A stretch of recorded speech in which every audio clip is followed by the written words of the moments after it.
당신 가족의 목소리로 걸려온 전화 한 통이 당신을 파산시킬 수 있습니다.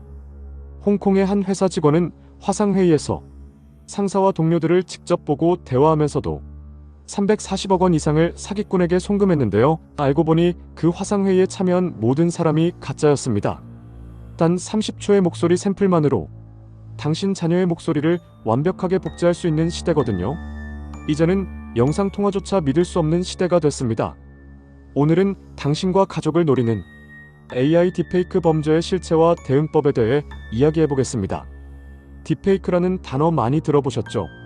딥러닝과 페이크의 합성어인데 인공지능 기술로 사람의 얼굴이나 목소리를 진짜처럼 조작하는 기술입니다. 과거에는 영화 제작이나 엔터테인먼트 산업에서 긍정적으로 활용됐지만 이제는 사기꾼들의 가장 강력한 무기가 됐거든요. 특히 목소리를 복제하는 딥보이스 기술은 보이스피싱의 판도를 완전히 바꿔놓았습니다. 예전 보이스피싱은 어색한 말투나 부자연스러운 목소리 톤 때문에 의심할 여지가 있었는데 이제는 그런 의심조차 무너뜨리고 있습니다. 실제로 일레블랩스 같은 AI 음성 합성 서비스를 사용하여 30초에서 1분 정도의 목소리 샘플만 있으면 그 사람의 톤, 말투, 억양, 심지어 감정까지 완벽하게 재현할 수 있거든요. 당신이 소셜미디어에 올린 영상 한 편이 사기꾼에게는 최고의 범죄 도구가 되는 겁니다. 미국에서 발생한 사례를 보면 이 기술의 위험성이 더 명확해집니다. 2024년 9월 유명 방송인 제이 슈스터의 부모님은 아들의 목소리로 걸려온 전화를 받았는데요. 사고가 났다. 보석금으로 3만 달러가 급하게 필요하다는 내용이었습니다. 사기꾼들은 단 15초의 텔레비전 출연 영상에서 추출한 목소리 샘플로 이 범죄를 저질렀습니다. 부모 입장에서는 아들의 목소리가 너무나 정확했기 때문에 의심할 여지가 없었던 겁니다. 다행히 이 사건에서는 송금 전의 사기임이 밝혀졌지만 모든 경우가 그렇지는 않습니다. 2021년 아랍에미리트에서는 한 은행 지점장이 거래 기업 CEO의 목소리를 완벽하게 복제한 전화를 받고 400억 원이 넘는 금액을 송금했는데 이는 딥보이스를 활용한 역대 최대 규모 금융 사기 중 하나로 기록됐습니다. 국내 상황도 결코 안전하지 않습니다. 2024년 국내에서 발생한 딥페이크 투자 사기 광고 사례를 보면 그 심각성을 알 수 있는데요. 배터리 아저씨로 유명한 박순혁 작가가 유튜브 광고에 등장해 고수익 투자 기회를 제시하는 영상이 퍼졌습니다. 여기에는 배우 조인성과 송혜교가 함께 출연해 박 작가의 투자를 응원하는 내용이었는데 한 방송사 기상 캐스터의 얼굴을 무단으로 사용한 것이었고 조인성과 송혜교의 모습 역시 딥페이크 기술로 조작된 가짜였거든요. 박순혁 작가 본인은 이런 광고와 전혀 관련이 없다고 밝혔지만 이미 수많은 투자자들이 유명인의 추천을 믿고 큰 액수를 이체한 후였습니다. SBS 그것이 알고 싶다에서 진행한 딥페이크 보이스피싱 실험은 이 기술의 위험성을 적나라하게 보여줬습니다. SK 실더스 화이트 해커 그룹이 진행한 이 실험에서는 일반인 3명의 목소리를 AI로 복제한 뒤 그들의 가족에게 전화를 걸어 돈을 요구했는데요. 20대 여성의 목소리로 아버지에게 원피스를 사고 싶은데 돈을 보내줄 수 있어? 라고 부탁했을 때 아버지는 전혀 의심하지 않고 계좌번호를 물어봤습니다. 목소리의 톤과 억양, 말투가 완벽하게 일치했기 때문이거든요. 실험 참가자들은 이 영상을 보고 내 목소리랑 정말 똑같다며 충격을 받았다고 합니다. 딥페이크 범죄가 이렇게 급증하는 이유는 기술 접근성이 놀라울 정도로 낮아졌기 때문입니다. 과거에는 고도의 기술력과 장비가 필요했지만 지금은 스마트폰 하나만 있으면 누구나 딥페이크를 만들 수 있거든요. 엔터테인먼트나 교육 목적으로 개발된 기술이 범죄자들의 손에 들어가면서 악용되고 있는 겁니다. 딜로이트 금융서비스센터의 분석에 따르면 미국 내 생성형 AI 기반 금융 사기 피해액은 2023년 약 17조 원에서 2027년 약 56조 원으로 연평균 32%씩 증가할 것으로 예상되고 있습니다. 한국은 특히 딥페이크 범죄의 표적이 되고 있는데요. 미국의 사이버 보안 업체 홈시큐리티 히어로스가 만든 2023 딥페이크 현황 보고서에 따르면 지난해 7월부터 8월까지 딥페이크 성착취물에 등장한 인물 중 53%가 한국인으로 나타났습니다. 보고서는 한국은 딥페이크 성착취물에서 가장 많이 표적이 되는 나라라고 지적했는데 이는 성범죄뿐만 아니라 금융사기에서도 한국인이 주요 타깃이 되고 있다는 의미라 볼 수 있습니다. 그렇다면 왜 사기꾼들은 딥페이크 기술을 이렇게 선호하는 걸까요? 가장 큰 이유는 신뢰도가 극대화되기 때문입니다. 과거 보이스피싱은 검찰입니다, 경찰입니다 라는 식의 권위에 의존했지만 피해자들이 점점 학습하면서 효과가 떨어졌었습니다. 하지만 딥페이크를 사용하면 가족이나 지인, 실제로 아는 사람의 목소리와 얼굴로 접근하기 때문에 방어막이 무너지는 겁니다. 사기꾼들은 이런 심리를 정확히 노립니다. 딥페이크 납치 사기의 경우 부모가 냉정하게 판단할 시간을 주지 않는데요. 지금 당장 돈을 보내지 않으면 딸이 위험하다는 식으로 극도의 압박을 가하면서 즉각적인 송금을 요구합니다. 자녀를 사랑하는 부모 입장에서는 조금이라도 가능성이 있다면 일단 돈을 보내고 보자는 심리가 작동하게 되는 거죠. 국내에서도 딥페이크 범죄에 대한 대응이 강화되고 있는데요. 2021년 개정된 성폭력 처벌법은 딥페이크 기술을 이용한 성적 영상물 제작과 유포를 명시적으로 금지하며 최대 7년 이하의 징역형을 부과할 수 있도록 규정했습니다. 정보통신망법과 형법도 개정되어 딥페이크 범죄의 명예훼손, 협박, 사기 등에 대한 처벌 근거를 명확히 했거든요. 경찰청은 2024년 5월 보도자료를 통해 SNS에 음성이 포함된 게시물을 올릴 때는 주의하고 의심스러운 요청은 반드시 사실 여부를 확인해야 한다고 당부했는데, 이는 일반인도 딥페이크 범죄의 타깃이 될 수 있다는 걸 인정한 겁니다. 기술적 대응도 진행되고 있습니다. 한국인터넷진흥원과 대형 IT 기업들이 협력해 AI 기반 딥페이크 탐지 프로그램을 개발하고 있는데, 이 기술을 주요 인터넷 플랫폼과 영상 공유 사이트에 적용하고 있습니다. 은행권도 AI 기반 이상금융거래 탐지 시스템을 고도화하고 이체 전 본인 확인 절차를 강화하고 있다고 합니다. 하지만 전문가들은 기술적 대응만으로는 한계가 있다고 지적합니다. 가장 중요한 건 개인의 경각심이라는 겁니다. 해외 사례를 보면 창의적인 대응 방법들도 있는다고 합니다. 영국의 O2 통신사는 AI 할머니 데이지를 도입했습니다. 이 AI는 보이스피싱범의 전화를 대신 받아서 횡설수설하며 시간을 끌어 사기꾼을 교란시키는 방식으로 범죄를 무력화하는데, 실제로 데이지는 최대 40분간 대화를 이어가며 사기 시도를 무산시켰다고 합니다. 그렇다면 우리는 어떻게 대응해야 할까요? 전문가들이 권고하는 첫 번째 방법은 가족끼리만 아는 암호를 정해두는 겁니다. 예를 들어 엄마 나 급하게 돈이 필요해라는 전화가 오면 그럼 우리가 지난주에 함께 먹은 음식이 뭐였어? 같은 질문으로 확인하는 거죠.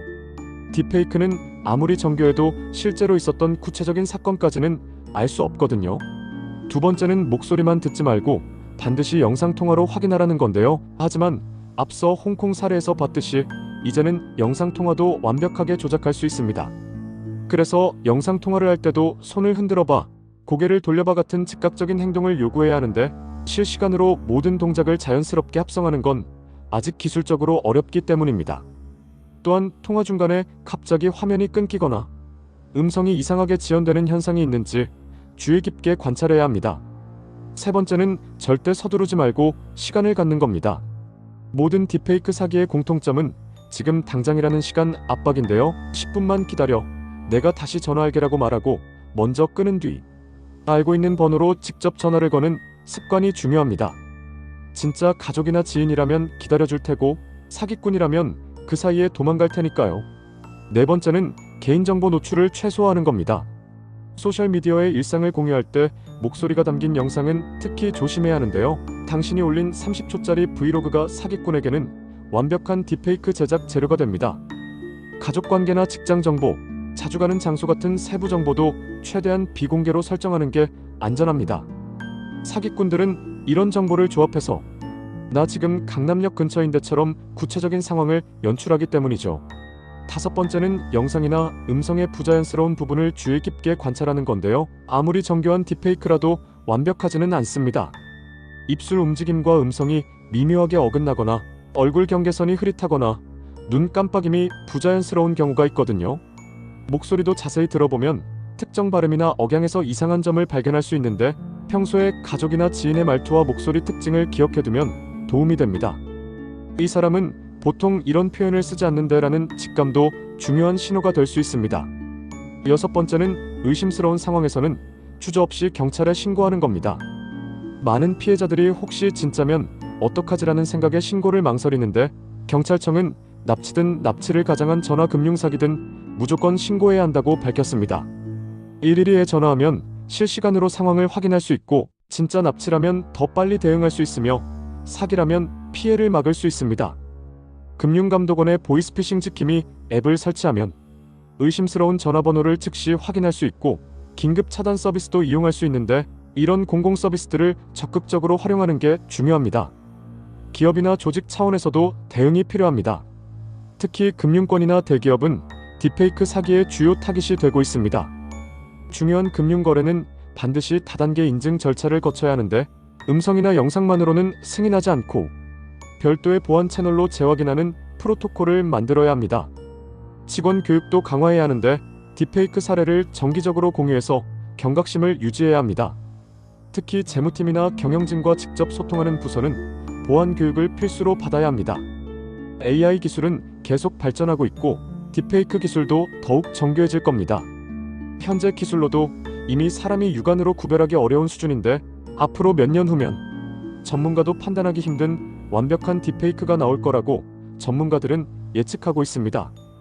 그렇다면 우리는 어떤 자세를 가져야 할까요?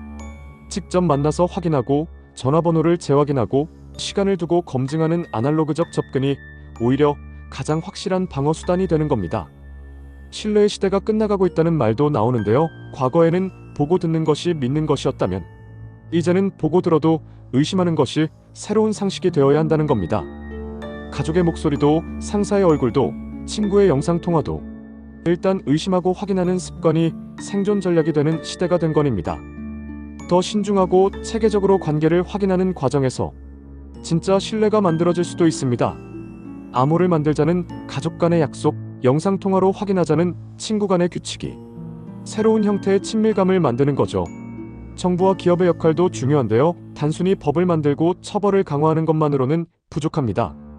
딥페이크 탐지 기술에 대한 투자를 확대하고 일반인도 쉽게 사용할 수 있는 검증 도구를 개발해야 합니다. 예를 들어 스마트폰 카메라로 영상을 비추면 딥페이크 여부를 즉시 알려주는 앱이나 통화 중에 실시간으로 목소리 분석을 해주는 서비스가 상용화되면 피해를 크게 줄일 수 있을 겁니다. 플랫폼 기업들도 책임을 져야 하는데 유튜브나 페이스북 같은 SNS 플랫폼은 딥페이크 콘텐츠를 자동으로 탐지해서 경고 표시를 붙이거나 삭제하는 시스템을 더욱 강화해야 합니다. 교육도 시급합니다. 지금 학교에서는 디지털 리터러시 교육을 하고 있지만 딥페이크에 대한 구체적인 내용은 부족한 상황인데요. 초등학교부터 고등학교까지 연령대별로 맞춤형 딥페이크 대응 교육을 진행해야 합니다. 특히 노인층은 디지털 기술에 취약하기 때문에 더 집중적인 교육이 필요한데요. 복지관이나 경로당에서 정기적으로 사례 중심의 예방 교육을 실시하고 자녀들이 부모님께 대응 방법을 알려드리는 캠페인도 효과적일 것으로 보여집니다. 엄마 아빠, 제 목소리로 전화 오면 이렇게 확인하세요라는 대화가 가족을 지키는 첫걸음이 됩니다. 언론의 역할도 중요한데요. 딥페이크 범죄 사례를 단순히 자극적으로 보도하는 게 아니라 구체적인 대응 방법까지 함께 알려야 합니다. 이런 사기가 있다는 경고에서 끝나는 게 아니라 이렇게 대응하면 된다는 실용적 정보를 제공하는 거죠. 방송사들이 그것이 알고 싶다처럼 실험을 통해 위험성을 알리는 것도 좋지만 정기적으로 대응 수칙을 반복해서 전달하는 것이 더 효과적일 수 있습니다. 특히 명절이나 연말처럼 가족 간 연락이 많아지는 시기에는 집중적으로 캠페인을 진행해야 합니다. 국제 협력도 필수적입니다. 딥페이크 범죄는 국경을 넘어서 이루어지는 경우가 많은데요. 홍콩 사례처럼 다국적 기업을 노리거나 중국 관광객을 타깃으로 하는 범죄는 한 나라의 노력만으로는 막기 어렵습니다. 국제형사경찰기구나 아시아 태평양 지역 국가들이 공조해서 딥페이크 범죄 정보를 공유하고 범죄자 추적 시스템을 구축해야 합니다. 특히 딥페이크 제작 도구를 판매하는 다크웹 사이트를 공동으로 단속하고 범죄에 악용된 AI 기술의 출처를 추적하는 시스템도 필요합니다. AI 기업들의 윤리적 책임도 강조되어야 하고 일레블랩스 같은 음성 합성 서비스 제공 업체들은 자신들의 기술이 범죄에 악용되지 않도록 더 강력한 안전장치를 마련해야 합니다. 사용자 인증을 강화하고 합성된 음성에는 사람이 인지할 수 없지만 AI는 탐지할 수 있는 워터마크를 삽입하는 기술도 개발되고 있거든요. 오픈AI나 구글 같은 대형 AI 기업들도 자신들의 기술이 사회에 미치는 영향을 고려해서 무분별한 공개보다는 단계적이고 책임감 있는 배포 전략을 택해야 합니다. 법적 처벌도 더 강화될 필요가 있습니다. 현재 한국 법률은 딥페이크를 이용한 성범죄에는 비교적 명확한 처벌 규정이 있지만 금융 사기나 명예훼손에 대한 처벌은 아직 미흡한 상황입니다. 딥페이크를 제작하거나 배포하는 것 자체를 가중 처벌하는 조항을 신설하고 피해자 구제 절차도 간소화해야 합니다. 특히 노인이나 미성년자를 대상으로 한 딥페이크 범죄는 더욱 엄격하게 다뤄야 하는데 취약계층을 보호하는 건 사회의 기본 책무거든요. 범죄 수익 환수 제도도 강화해서 사기로 얻은 돈을 완전히 회수하고 피해자에게 돌려주는 시스템을 만들어야 합니다. 기술적으로 완벽한 방어는 불가능하다는 걸 인정해야 하는데요. 아무리 뛰어난 탐지 기술이 나와도 공격 기술은 항상 한 발 앞서 진화하기 마련입니다. 그렇기 때문에 결국 가장 중요한 건 사람의 판단력과 경각심입니다. 기술에만 의존하지 않고 이상하다는 직감을 믿고 확인하는 습관을 들이는 게 최선의 방어입니다. 특히 긴급 상황일수록 더 냉정하게 판단해야 하는데 급하다는 말에 속아서 평소라면 하지 않을 행동을 하게 만드는 게 사기꾼의 전략이니까요. 앞으로 딥페이크 기술은 더욱 발전할 겁니다. 실시간 번역과 결합되면 언어 장벽도 사라질 테고 홀로그램 기술과 만나면 실제로 존재하는 것처럼 보이는 가상인물도 만들어질 수도 있습니다. 그렇게 되면 지금보다 훨씬 더 정교하고 믿을만한 사기 수법이 등장할 겁니다. 하지만 그만큼 우리도 대응 능력을 키워야 하는데 기술이 발전하는 속도만큼 우리의 인식과 대비도 함께 발전해야 합니다. 지금 이 순간에도 어디선가 새로운 딥페이크 범죄가 계획되고 있을 테고 누군가는 이미 피해를 당하고 있을지도 모릅니다. 당신의 가족, 친구, 동료가 다음 타깃이 될 수 있다는 걸 기억해야 합니다. 나는 괜찮겠지라는 안일함이 가장 위험한 태도거든요. 실제로 피해자들의 공통점은 설마 나한테 이런 일이 일어날 줄은 몰랐다는 거였습니다. 사기꾼들은 무작위로 타깃을 정하는 게 아니라 SNS를 샅샅이 뒤져서 정보를 수집하고 가장 취약한 순간을 노리거든요. 당신이 인스타그램에 올린 가족 여행 사진, 유튜브에 올린 브이로그, 페이스북에 남긴 댓글 하나하나가 사기꾼에게는 귀중한 정보입니다. 결국 이 싸움은 기술 대 기술이 아니라 인간 대 인간의 싸움입니다.